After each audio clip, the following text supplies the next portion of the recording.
climate change is at the forefront of our minds, religion, spirituality, and mindfulness often take a back seat. I wanted to ask the question, how can these institutions help us maintain hope and optimism in the face of climate disaster? To answer this question, I interviewed Dr. James Rowe, a professor of environmental studies at the University of Victoria and a practicing Buddhist. My name is James Rowe, and I'm Associate Professor of Environmental Studies here at UVic. Initially, I asked him what role he thought that spirituality, religion, and mindfulness could play in the fight against climate change. Yeah, so that's a big question. Let's start with a simple one. I think that again, since there's such diversity amongst different spiritualities and different religious institutions and even different forms of mindfulness, I can't offer a singular response, but I can say that from my perspective, I think one of the most important things that these sort of sets of practices and institutions have done in different parts of the world and can be doing now and are doing in many respects is help people cultivate a feeling of trust in the world. And not so much the social world, because I think there's actually a lot of reasons to be distrustful of our institutions, but just in the world and its fundamental nature, in the fact that we have oxygen that's good for us to breathe and we have water that's good for us to drink, that's just both flowing naturally on our planet here.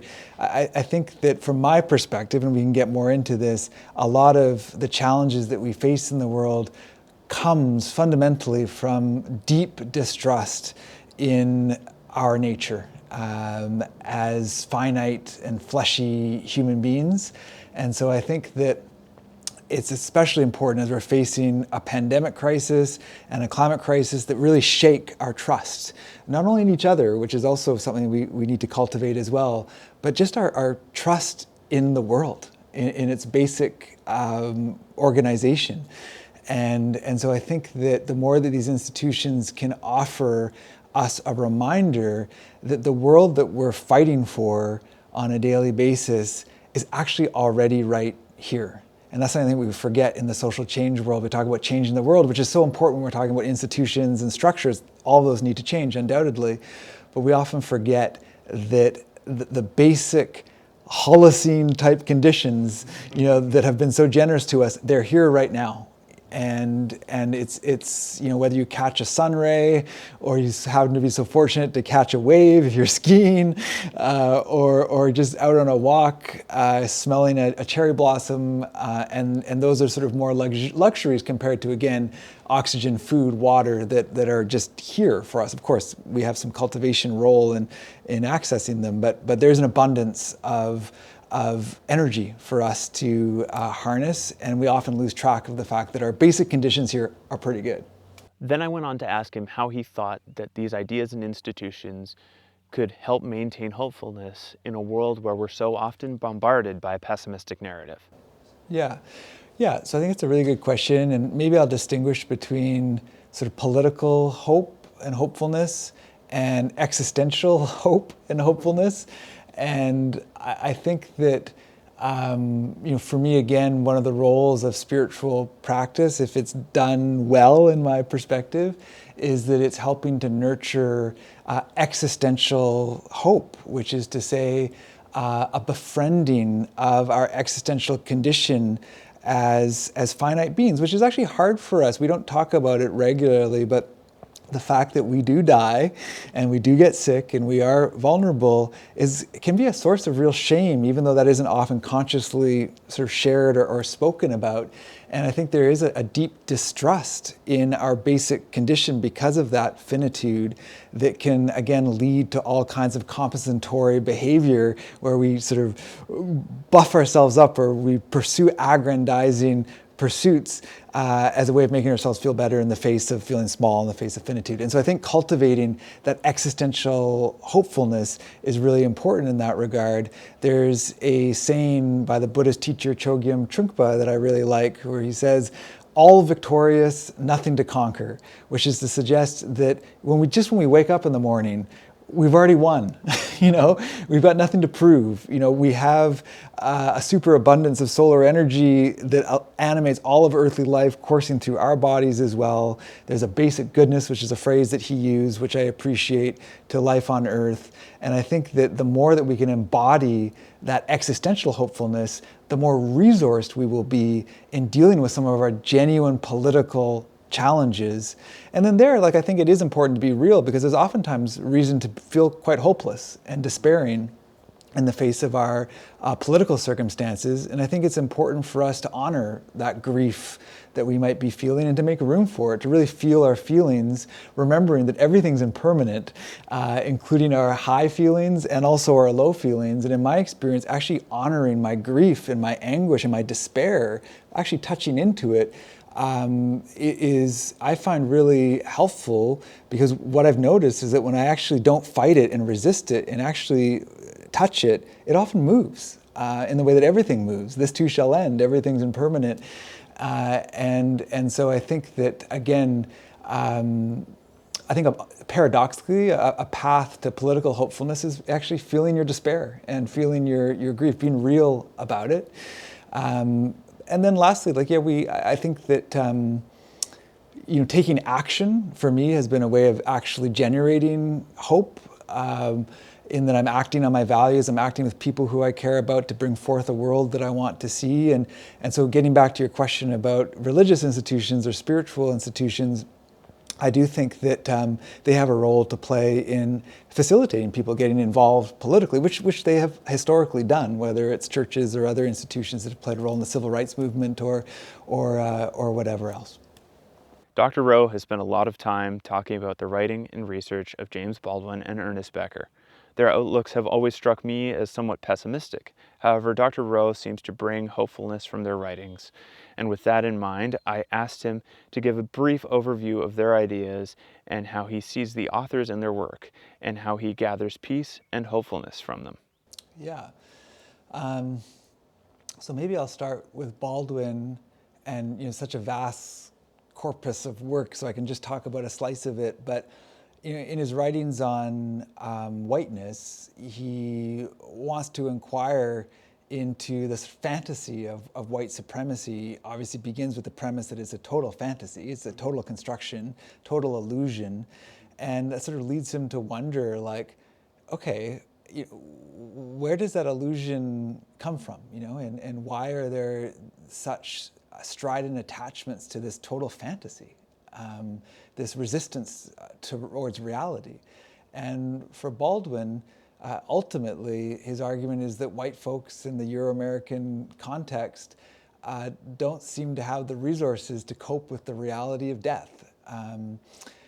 What the philosopher Hegel called the absolute master, or the absolute oppressor. And so the basic sort of logic of Baldwin's argument is that white people feel oppressed in the face of death, and they compensate for those feelings of smallness and belittlement by imposing themselves on other peoples through logics of white supremacy as a ways of kind of compensating for their existential trauma or wounds in the face of their finitude. And so, then maybe I'll pivot then to Becker, who more broadly sees death denial at the root of all oppressions, whether white supremacy or class supremacy or human supremacy or whatever else, basically again arguing that felt smallness in the face of finitude drives these compensatory wills towards domination, or what Martin Luther King called the drum major instinct, the sort of will to be first or out in front.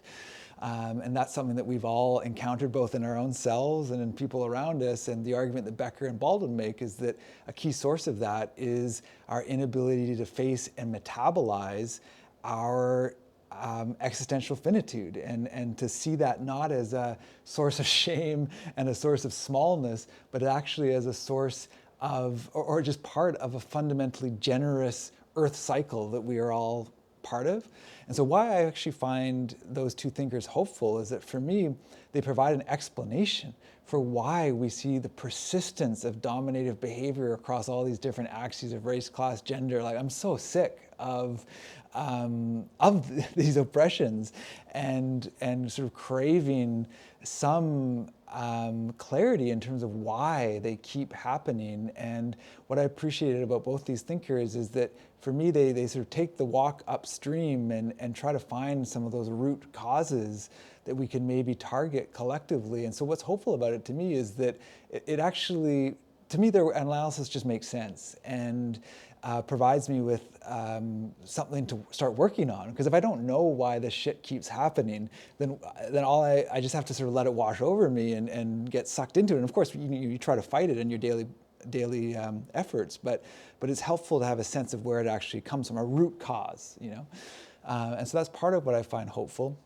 That said, the two thinkers I think are a bit different, where Becker actually I think ultimately is kind of pessimistic, where he's like, we're just stuck with, we can't for Becker, we can't really face the fullness of reality. It's too terrifying. That's Becker's take. And so we have to find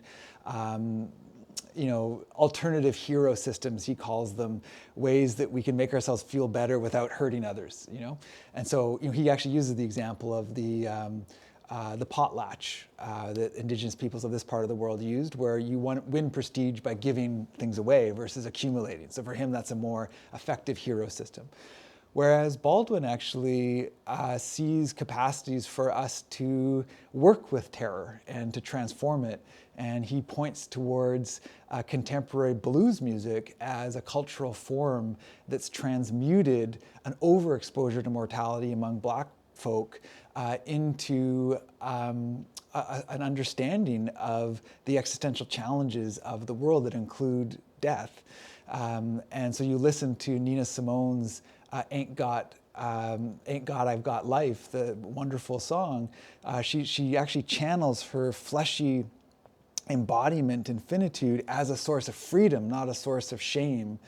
And so for me, Baldwin points the direction we need to go, which is finding ways of resourcing ourselves culturally, whether Black or white, to be able to metabolize some of these fundamental fears such that we're able to affirm the world versus denying it. Because if we're denying fundamental reality, including death, then we're not actually in genuine relationship with the world, and all kinds of havoc comes from that poor relationship.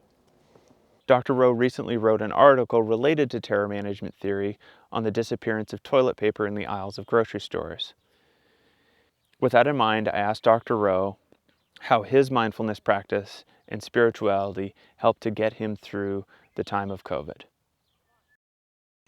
Yeah, so in terms of that article, it was just a cultural curiosity that as this pandemic was hitting a year ago, that the item that faced the greatest supply chain challenge was toilet paper, which is peculiar, sort of potentially shows a kind of maybe lack of a will to life in late capitalism, in that, why would an accoutrement for the back end take priority over what comes in through the front end, which is what's needed for sustenance, And so there's some complex political economic reasons for why it was toilet paper, but I actually do think that there was an existential element to the rush towards toilet paper, in that it plays an important role in distinguishing us from animality.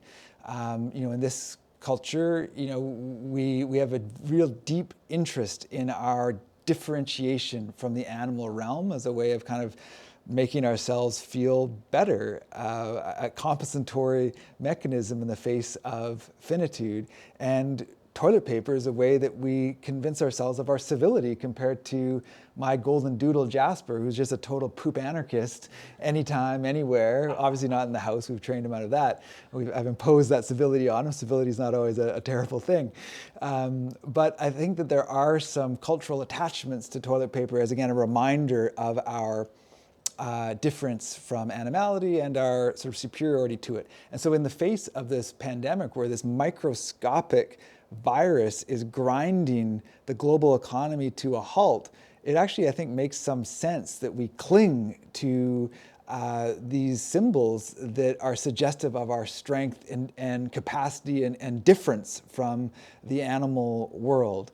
And so I think that partly drove this sort of panic purchasing of toilet paper as sort of just being able to remind ourselves, and to use terror management theory, where we have this sort of epic mortality prime in the face of the pandemic. We're terrified of death, understandably so, and so we kind of cushion ourselves with these reminders of our heroism. We're not animals, we wipe. That's sort of the basic argument. But ultimately wanted to kind of use that article to make a larger point about the dangers of human supremacy and the logics of human supremacy. Even if you don't accept the toilet paper argument, I think it's less of a controversial point that in this culture, we're pretty invested in our difference and felt supremacy compared to the more than human world. And that's obviously actually a real driver of what caused the pandemic in the first place, which is deforestation, partly for toilet paper. So, you know, there's some connections there. But in terms of the last part of your question of how, I think it was how mindfulness has helped with, helped me, you know, so for me, mindfulness practice, Buddhist meditation practice is a way of facing reality and befriending reality, making friends with reality in its totality. There's parts of reality that we don't necessarily always love, including sickness and finitude. And so for me, being able to touch in to the world, the basic goodness of the world through my sitting meditation practice has offered me some of that existential hope that I talked about earlier, that's given me some resourcing in relating to this incredibly challenging year. And I should say that I found my practice to be a real balm, but at the same time, it's been a shitty year. Like, it's been a really hard year. My mental health has been really challenged this year. And so I don't want to present any of these practices as a panacea that, like, oh, okay, you wouldn't have had as hard a year if you'd been meditating. Maybe that's right, and it is like a definite resource, and I'm so glad that I have it as part of my life. But I also think it's important to note that it's been a really challenging time, and despite having access to these practices, I've noticed my mental health really up and down, and I guess part of what the practices help me with is to, instead of freak out when I'm really down, I'm able to sort of acknowledge this is a really hard time, and this too shall pass, and I'll probably have a better day in a couple of days. And so it's possible to not get totally panicked, I guess, by the sort of ebb and flow of mood in the face of a really challenging situation. And so I guess it's allowed me to face it in some more of its fullness, maybe. And from my perspective, that actually helps take away fear versus accelerate it. One of Dr. Rowe's recommended readings is Living Buddha, Living Christ by Thich Nhat Hanh. In relation to the ideas surrounding that book, I asked Dr. Rowe how he saw interfaith communities working together to support each other through climate catastrophe and maintaining hope in the future. Yeah, like, I'm ultimately a pluralist in that there is so much diversity on this planet, biological diversity, cultural diversity, and personally I see that as emblematic of the solar largesse, the solar richness, the solar abundance of energy that animates all of earthly life. It makes sense that we have peacocks, we have tigers, we have humans, we have beetles, we have, you know, just a vast array of amazing species on this planet. And then likewise, I think we have a vast array of cultural practices and different religions as ways of sort of relating to our big questions as humans. Why are we here? What's the point? Is this good or is this bad? You know, those sorts of things. And so, you know, I think that there's no singular path. There's no singular practice. There's a diversity, and that said, I think that there is benefit in cross-cultural or interfaith dialogue in benefiting from some of that difference. Sometimes also finding some of the similarities is also interesting as well, where you can find spiritualities from completely different parts of the world that have some interesting resonances, and that's compelling as well. But for me, at the end of the day, what I think is most important is being able to help cultivate that existential hope that I talked about. And again, there's so many different ways to do it. I am a practicing Buddhist. That's the way that it happens for me. But I remember doing an interview with the Arikara scholar Michael Yellowbird a few years back, where he was sharing ceremonial practices from his nation where they used to rehearse for death. And I love that practice where the people within his community would get resourced, culturally resourced around this huge part of life that we never talk about. It's actually crazy to me. And allowing people to gain some familiarity with this reality and start to see death not as a source of shame or as something that means that we're small and meaningless or whatever else, but actually just part of a generous life course where we actually, upon dying, return to the generous earth from which we come and from which we draw from when we're alive. And so I think any ways that different spiritual practices can help people resource themselves in the face of a universal human challenge. And I'd agree with Ernest Becker, who makes this point that death is a universally tough sell for the human animal, it is, and I agree with him on that. But I think that lots of different traditions have created practices to help us metabolize some of our difficulties with death and accept it as part of our life. It doesn't mean we have to run towards it in a kind of nihilistic way, but it means that we don't have to deny it and thus deny whole parts of reality and actually end up just denying life itself, which includes death as part of its totality. And so again, any way that these practices can nurture an existential hope and trust, I think that really positions people to be able to cope with the real challenges that arise in a human life, whether political or relational. I think we're a much better resource to do that when we are moving forward with a sense of abundance and trust and gratitude. With everything moving at such a fast pace, I asked Dr. Rowe what role he thought spirituality and religion have in our lives in the future.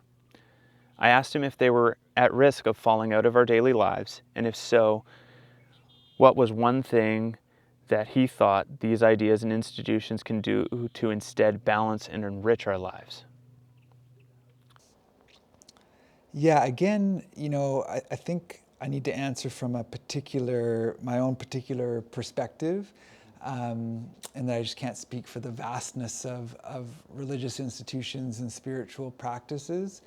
But maybe actually just speak from a place of my own personal heartbreak, where the particular religious or spiritual Buddhist organization that I've been part of has reckoned over the last 3 years with a scandal that's common in other Buddhist communities right now and in other religions, basically a Me Too scandal of abuse of power and particularly sexual misconduct, which is not uncommon in hierarchical institutions of any kind, whether it's religious or otherwise.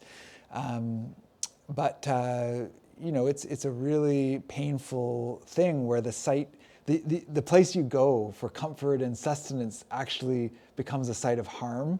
That's a very destabilizing experience that many people have had within Buddhism, within Christianity, within the yoga world. And so maybe I'll answer in a really particular way, which is that I think that these institutions need to look inward and find ways of ensuring that they aren't actually replicating some of the very challenges that we're trying to fight in the broader world: imbalances of power, abuses of power. And so I think that the more that those institutions can address that, then the better that the institutions that they provide can actually be of genuine, nourishing support to people and provide that existential hope that I talked about. But it's hard to go seeking comfort and sustenance at a site where abuse is it's insane making, and so I think that there's some house cleaning that's always been needed, but is particularly needed right now, as there's reckonings and really important reckonings happening right now around gender and around race, longstanding concerns with class as well. This comes up particularly within Western Buddhism. But I think that these institutions need to reckon head on with those, and they can't pretend that those are these mundane concerns that have nothing to do with the transcendental wisdom that they're providing. Those concerns shape how their teachings are being provided, and unless they face them head on, then they're not going to be successful in being of much service to their congregants or towards their members or whatever else. And so, a very particular answer, but that's what's coming up for me right now. Yeah, thank you. That was incredibly enlightening. Awesome. Thank you very much. Yeah. Cool. Yeah, my pleasure. That was great. With all of these things in mind, I honestly hope that you can gather something from these, and whether you are religious, spiritual, or just practice mindfulness, incorporating it into your daily life can be important for your mental health and maintaining hope in the face of the climate catastrophe.